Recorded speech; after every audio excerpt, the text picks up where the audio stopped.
पतली कमर, तेहा पतली कमर लचका के मोर जान ले गिरे। तेहा पतली कमर लचका के मोर जान ले गिरे।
सतरा के तोरे जवानी देख के आवत है मोर मोले पानी। कली कंचन काया पहली नजर में दीवाना बनाया।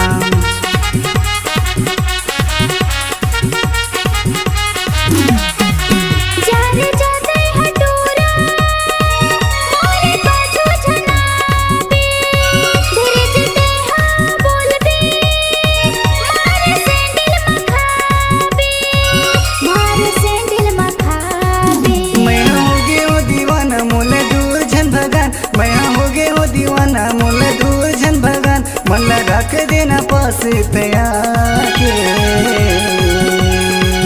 तेहा पतली कमर, तेहा पतली कमर लचका के मोरी जान ले गिरे। तेहा पतली कमर लचका के मोरी जान ले गिरे।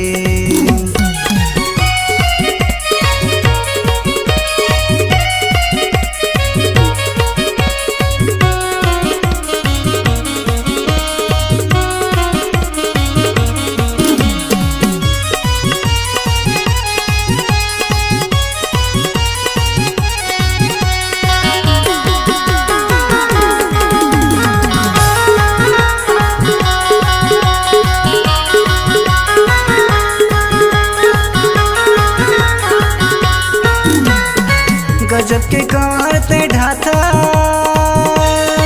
चंद्र का शेरा दिखा के। जीते जी सबला मुआता जिरामा बिजली गिरा के।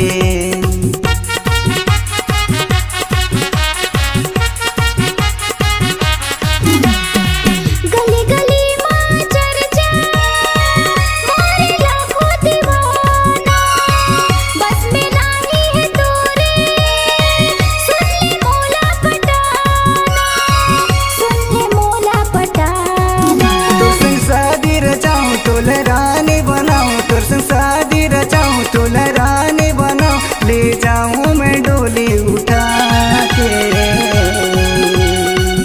तेहा पतली कमर, तेहा पतली कमर लचका के मोर जान ले गिरे। तेहा पतली कमर लचका के मोर जान